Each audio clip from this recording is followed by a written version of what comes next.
नमस्ते साथीहरू, स्वागत छ फेरि पनि तपाईहरुलाई यस च्यानल टेक सिमोनपुनमा। आजको यस भिडियोमा म तपाईहरुलाई भनिछु हामीले जोसल खाताबाट फेसबुकमा कसरी विज्ञापन एड गर्ने। यदि तपाईहरुले पूर्ण रूपमा आफ्नो खाता बनाएर एक्टिभेट गरिसक्नु भएको छ भने अनि तपाईहरुलाई थाहा छैन कि कसरी हामीले फेसबुकमा आफ्नो विज्ञापन एड गर्ने, म यो कुरा तपाईहरुलाई सिकाउने छु। यस भिडियोमा सम्पूर्ण जानकारी दिनेछु। भिडियो अलि लामो हुन सक्छ तर जानकारीमूलक छ, तपाई स्किप नगरेर हेर्नु होला र सबै हेरिसक्नु भएपछि तपाईलाई थाहा हुनेछ कि कसरी हामीले विज्ञापन पोस्ट गर्ने भनेर। र साथीहरू, यदि नबुझ्नु भएको कुराहरु छ भने तपाईहरु सबै कमेन्टमा मलाई भन्न सक्नुहुन्छ। साथीहरू, च्यानलमा पहिलो पटक आउनु भएको छ भने कृपया यस च्यानललाई सब्स्क्राइब गर्नु होला र साइडमा रहेको बेल आइकनलाई पनि थिच्न नभुल्नु होला। र अन्य जानकारीमूलक भिडियो हेर्न चाहनुहुन्छ भने डिस्क्रिप्सनमा मैले केही भिडियोहरुको लिंक राखिदिएको छु, त्यो पनि गएर हेर्न सक्नुहुन्छ। आउनुहोस् हामी यस भिडियोलाई सुरु गर्नेछौं।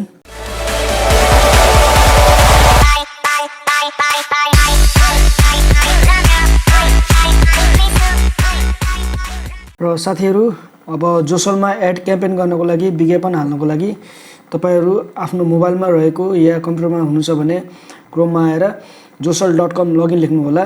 अनि त्यहाँ आएपछि तपाईहरु त्यहाँ सर्च गर्नु, सर्च गरेर म देखाउँछु हजुरलाई। अनि यहाँ यसरी आउँछ तपाईको welcome back, happy to see you again लेखेको छ, इन्फ्लुएन्सर आइडी अनि पासवर्ड लेखेको छ। तपाईले चाहिँ जतिखेर यो खाता बनाउनु भएको थियो त्यही बेला जुन जीमेल आइडी दिनु भएको थियो त्यसमा चाहिँ तपाईको इन्फ्लुएन्सर आइडी, पासवर्ड अनि एमपिआइएन पिन मतलब यस्तै सेक्युरिटी पिन आएको हुन्छ, त्यो हेर्न सक्नुहुन्छ। अनि फेरि यहाँ इन्फ्लुएन्सर आइडी आइएनएफ हुन्छ एउटा, तल पासवर्डमा तपाईको दिए हुन्छ, त्यो लिएर यहाँ पेस्ट गरिदिनु होला। त्यसरी जस्तै म यहाँ लेख्ने छु किनकि मैले यहाँ सधैँ एड क्याम्पेन गर्छु, मेरो सेभ भएको छ। यहाँ मैले दबाउने बित्तिकै मेरो आफै आउँछ। अनि तपाईहरु आफ्नो जीमेल एकाउन्टमा गएर त्यहाँ सर्च गरेर हेर्नु होला अनि फेरि यहाँ हाल्नु होला। जस्तै म यहाँ हाल्नेछु अनि यहाँ म कन्टिन्यू गर्दिनेछु। कन्टिन्यू गरेर म लगइन गर्नेछु। लगइन गरिसकेपछि तपाईहरु यहाँ यसरी आउनेछ जोसेल, यहाँ टोटल अर्निङ कन्ट्री लेखेको छ, तपाई यहाँ प्रोसिड गरिदिनु होला। प्रोसिड गरिसकेपछि तपाईहरु अगाडि आउन सक्नुहुन्छ आफ्नो खातामा। अनि हेर्न सक्नुहुन्छ तपाईको पुरै विवरण देखाउँछ यहाँ। अनि यहाँ हेर्न सक्नुहुन्छ तल सिमोनपुन मगर भेरिफाइड। अनि यहाँ हेर्न सक्नुहुन्छ माथि गो टु क्याम्पेन लेखेको छ। तपाई एकचोटी क्याम्पेनमा जानुहोस् किनकि तपाईले अहिले विज्ञापन पोस्ट गर्नुपर्छ फेसबुकमा, त्यसको लागि तपाई माथि हेर्न सक्नुहुन्छ टपमा गो टु क्याम्पेन लेखेको छ। क्याम्पेनमा एकचोटी तपाई टच गर्नु होला। अनि जस्तै गो टु क्याम्पेनमा टच गरिसकेपछि तपाईहरु अगाडि आउन सक्नुहुन्छ। यहाँ हेर्न सक्नुहुन्छ माई क्याम्पेन हिस्टोरी, अनि त्यसको स्क्रोल हिस्टोरी छ, त्यसको तल हेर्न सक्नुहुन्छ लाइभ क्याम्पेन भनेको छ, 16 वटा देखेको छ अहिले। अनि ठ्याक्कै तपाई त्यसको तल आउनु होला, स्क्रोल गरेर स्क्रोल डाउन गर्नु होला अनि तल आउनु होला। तपाईको चाहिँ त्यहाँ विज्ञापनहरु दिएको हुन्छ यो जोसलले। अनि हेर्न सक्नुहुन्छ साथीहरु, यहाँ तल हेर्नु सक्नुहुन्छ यो ग्रीन कलरमा रहेको छ apply your campaign before the expire time भनेको छ। यो चाहिँ तपाईले पहिले गर्नुपर्ने हुन्छ। अनि अर्को जब फेरि अर्कोचोटि यहाँ आउनेछ, फेरि 5 दिन 14 घण्टा 13 मिनेट पछि फेरि अर्को क्याम्पेन आउनेछ। त्यो क्याम्पेन तपाईले त्यति बेला चाहिँ यहाँ देखाउँछ, यहाँ डेट 30 नोभेम्बरमा फेरि आउनेछ मेरो। अहिले चाहिँ मैले गर्दैछु 30 नोभेम्बरमा फेरि मेरो आउनेछ क्याम्पेन, त्यही बेला म गर्नुपर्ने छ। यहाँ विज्ञापनहरु दिएको हुन्छ, 16 वटा दिएको छ, 16 वटामा तपाईले 2टा गर्नुपर्ने हुन्छ। अनि तपाई हेर्नु होला यसको रिलिज डे लेखेको हुन्छ, यहाँ 30 डे हुन्छ, कसैमा 35 डे हुन्छ, कसैमा थोरै पनि हुन्छ, ज्यादा पनि हुन्छ। तपाई धेरै ज्यादाको नलिनु होला, तपाईको इच्छा। जस्तै मेरो $4 को छ, म चाहिँ 30 दिनको लागि लिनेछु। यसैमा $4 मा कहिलेमा चाहिँ 35 दिनको हुन्छ, तपाईहरु चाहिँ अलि कम दिन भएको लिनु होला। जस्तै म हेर्नेछु, मलाई एउटा यो मन पर्यो घडीको, अनि क्याम्पेन भ्यालु रहेको छ $4 USD। यसको रिलिज भनेको छ 30 दिनपछि यो चाहिँ मेरो खातामा आउँछ पैसा। अनि यसलाई चलाउनको लागि तपाई हेर्न सक्नुहुन्छ तल ठ्याक्कै त्यसको तल हेर्न सक्नुहुन्छ 30 डेको तल भ्यू डिटेल लेखेको छ। त्यो भ्यू डिटेलमा एकचोटि टच गरिदिनु होला तपाई। भ्यू डिटेलमा टच गरिदिसकेपछि तपाईको अगाडि नयाँ पेज आउनेछ। अनि पेजमा हेर्न सक्नुहुन्छ यहाँ अलि तल आउनु होला। तल आइसकेपछि त्यहाँ हेर्न सक्नुहुन्छ क्याम्पेन भ्यालु त्यही लेखेको छ। अनि तल हेर्न सक्नुहुन्छ तल अप्लाई हेर्न सक्नुहुन्छ, अप्लाई लेखेको छ, त्यो अप्लाईमा एकचोटि टच गरिदिनुहोस्। तपाईले यति मात्र गर्नुपर्छ। अप्लाई गरिसकेपछि यो तपाईको अप्लाई भइसक्यो। अब यो चाहिँ तपाईले अप्लाई गर्नुभयो। अब अनि जस्तै म ब्याक आउनेछु। ब्याक आउनुको लागि साथीहरु तपाई यो मोबाइलको ब्याक बटनलाई नदबाउनु होला।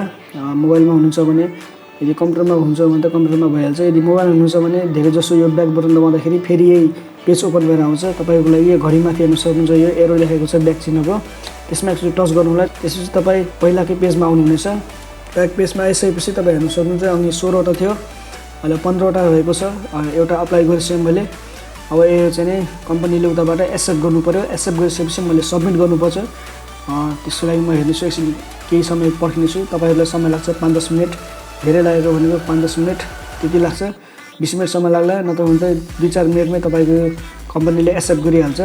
तपाईँमा डिपेन्ड हुन्छ, तपाईँ राति गरिदिनुहुन्छ कि दिउँसो गरिदिनुहुन्छ, कुन समय गरिदिनुहुन्छ। अनि जस्तै म यहाँ केही समयपछि म फेरि अर्को गर्नेछु, फेरि मलाई अर्को गर्नेछु, 2वटा क्याम्पेन गर्नुपर्ने हुन्छ। म फेरि अर्को गर्छु। यहाँ यो CCTV क्यामेराको छ, यो पनि 30 दिनको छ। भ्यू डिटेलमा एकचोटि टच गरिदिनेछु। भ्यू डिटेलमा टच गरिदिसकेपछि सेम प्रोसेस अघि जस्तो तल आएर यहाँ अप्लाई गरिदिनेछु। म अप्लाई गरिदिएपछि यो चाहिँ अप्लाइमा जानेछ। सेम प्रोसेस गर्नु होला। त्यसपछि यो अप्लाई भइसक्यो हेर्न सक्नुहुन्छ। अब त फेरि ब्याक आउनु होला तपाईहरू। ब्याक आइसकेपछि त्यही पेजमा आउनेछ अघिल्लो। अनि फेरि हेर्न सक्नुहुन्छ अहिले चाहिँ 16वटा थियो, अहिले 14वटा भयो। अनि यहाँ अघि मैले अप्लाई गरेको थिएँ 2टा, अहिले एउटा एक्सेप्ट गरिसक्यो कम्पनीले, एउटा अझ भर्खर मैले एप्लाई गरेको थिएँ। अनि यसरी चाहिँ तपाईँको 2 एक्सेप्ट हुन्छ। अनि फेरि तपाईँले एक्सेप्टमा टच गरेर तपाईँले चाहिँ यो सबमिट गर्न सक्नुहुन्छ। जस्तै म अहिले एक्सेप्टमा एउटा एक्सेप्ट गरिसकेको छ कम्पनीले मेरो क्याम्पेन। अनि म त्यसमा चाहिँ एकचोटि टच गर्नेछु एक्सेप्टमा। एक्सेप्टमा गइसकेपछि हेर्न सक्नुहुन्छ सबमिट लिङ्क भनेको छ, तल रेड येलो लेखेको छ, पुरा चम्किरहेको छ। त्यसमा एकचोटि तपाईँ टच गरिदिनु होला। टच गरिसकेपछि तपाईँको अगाडि यसरी पेज आउँछ। अनि सिम्पली तपाईँहरू हेर्न सक्नुहुन्छ यहाँ सिम्पली यो कपी गर्नु होला, कपी टेस्ट गर्नु होला। जस्तै म कपी गरिदिन्छु। त्यसपछि तल आउन सक्नुहुन्छ यो इमेज चाहिँ तपाईँले डाउनलोड गर्नुपर्ने हुनेछ। डाउनलोड गर्नु होला इमेज। म डाउनलोडमा थिच्नेछु र सक्सेसफुल भइसकेको छ डाउनलोड। अनि तल हेर्न सक्नुहुन्छ enter link URL address here भनेको छ। तपाईँ फेसबुकमा एकचोटि टच गर्नु होला।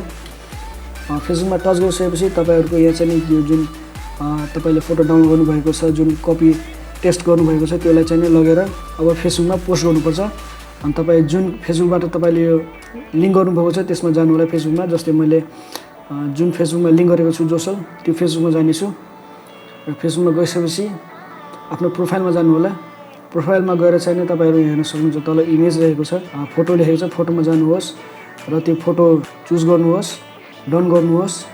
अनि त्यसपछि माथि हेर्न सक्नुहुन्छ से समथिङ एबाउट दिस फोटोमा चाहिँ तपाईँ यसो टच गरेर त्यो टेक्स्टलाई चाहिँ कपी गरेको, जोसलबाट कपी गरेको टेक्स्टलाई चाहिँ तपाईँ सिम्पली यसमा पेस्ट गरिदिनुहोस्। यसमा पेस्ट गरिदिसकेपछि अब तपाईँले केही चलाउनु पर्दैन। यसलाई 1-2 अक्षर पनि नथप्नु होला। यदि थप्नुभयो भने कम्पनीले रिजेक्ट गरिदिन्छ तपाईँको यो क्याम्पेन। सिम्पली यसलाई पोस्ट गरिदिनुहोस्, अरू केही गर्नु पर्दैन। तपाईँले माथि हेर्न सक्नुहुन्छ यो पोस्टिङ हुँदैछ। यसलाई पोस्ट गरिसकेपछि तपाईँहरूको चाहिँ यो जुन तपाईँले पोस्ट गर्नुभयो फोटो, योको चाहिँ तपाईँले लिङ्क कपी गर्नुपर्ने हुन्छ। ल हेर्नुहोस् मेरो पोस्ट भइसक्यो। अब यसको लिङ्क चाहिँ म कपी गर्नेछु। यसलाई लिङ्क कपी गर्नुको लागि हेर्न सक्नुहुन्छ यो फोटो इमेजको राइटपट्टि हेर्न सक्नुहुन्छ 3 डट जस्तो छ, त्यो 3 डटमा एकचोटि टच गर्नु होला। अनि 3 डटमा टच गरिसकेपछि तल हेर्न सक्नुहुन्छ कपी लिङ्क भनेको छ, त्यो कपी लिङ्कमा एकचोटि टच गरिदिनु होला। यो तपाईँको चाहिँ link to post copy to clipboard भनेको छ, यो कपी भइसकेको छ। अब यही कपीलाई चाहिँ तपाईँ जोसलमा गएर जुन फेसबुक URL लेखेको छ त्यो URLमा एकचोटि गएर त्यहाँ पेस्ट गरिदिनु होला। जस्तै म यहाँ पेस्ट गरिदिनेछु। हेर्न सक्नुहुन्छ यसको तल हेर्नुहोस् फेसबुक पोस्ट लिङ्क भनेको छ, त्यो पोस्टको लिङ्क यसमा कपी गरिदिनु होला। पेस्ट गर्नुहोस् जोसित, अनि पेस्ट देखाउँछ, अनि पेस्ट गरिदिनु होला। अनि पेस्ट गरिदिसकेपछि यहाँ हेर्न सक्नुहुन्छ तल सेन्ड फर एप्रुभल लेखेको छ, अनि सेन्ड फर एप्रुभलमा टच गरिदिनु होला। सेन्ड फर एप्रुभलमा टच गरिदिसकेपछि तपाईँको चाहिँ यो एप्रुभल भइसक्यो, यो मतलब सबमिट भइसक्यो। अब कम्पनीले तपाईँको चाहिँ यो एप्रुभ गर्छ, मतलब कम्पनीले तपाईँको यो पोस्ट हेर्छ अनि त्यसपछि बल्ल त्यसले एप्रुभ गर्छ, भयो भन्छ त्यसपछि। अनि यदि तपाईँले यो भिडियोद्वारा पनि जान्न सक्नुहुन्छ भने अझै राम्ररी तल हेर्न सक्नुहुन्छ हाउ टु सबमिट जोसल क्याम्पेन सक्सेसफुली भनेको छ। वाच भिडियो भनेको छ, यो चाहिँ उनीहरूको अफिसियल युट्युब च्यानलबाट देखाउँछ, त्यहाँबाट पनि हेर्न सक्नुहुन्छ। अनि हेर्न सक्नुहुन्छ link has been successfully submit and send for approval लेखेको छ, यो चाहिँ एप्रुभलको लागि गइसकेको छ। अब उता कम्पनीले चाहिँ यो तपाईँको पोस्ट हेरेर चाहिँ एप्रुभल गर्छ। यस्तै चाहिँ तपाईँ अर्को पनि जुन पोस्ट गर्नुभएको छ, जुन सबमिट गर्नुभएको छ, जो अप्लाई गर्नुभएको छ, त्यसलाई पनि त्यस्तै तपाईँ हेर्न सक्नुहुन्छ। अहिले चाहिँ एक्सेप्टमा 0 छ, सबमिटमा चाहिँ एउटा सबमिट गरिसकेँ मैले, अब केही गर्नु पर्दैन मैले यसमा। अनि अर्को जुन अप्लाइड छ एउटा रहेको छ, त्यो अहिले कम्पनीले एक्सेप्ट गरेको छैन, त्यो एक्सेप्ट गरेको चाहिँ फेरि म त्यही प्रोसेसद्वारा गर्नेछु, तपाईँहरू पनि त्यस्तै गर्नु होला। अनि सबमिट गरिदिसकेपछि मेरो काम यति हो, अब केही गर्नु पर्दैन मैले। अब सिधै अर्को हप्ता तपाईँले गर्नुपर्ने हुन्छ सेम टु सेम यसरी नै। साथीहरू, तपाईँहरूलाई भिडियो कस्तो लाग्यो आशा गर्छु सबैले बुझ्नुभयो होला। यदि राम्रो लागेमा कृपया लाइक गरिदिनु होला। नबुझेको कुराहरू छ भने फेरि पनि भन्न चाहन्छु, कमेन्टमा मलाई भन्न सक्नुहुन्छ अथवा मलाई सोसल मिडियामा फेसबुक इन्स्टाग्राममा फलो गरेर मलाई सोध्न सक्नुहुन्छ। म तपाईँहरूलाई त्यहाँ जवाफ दिनेछु।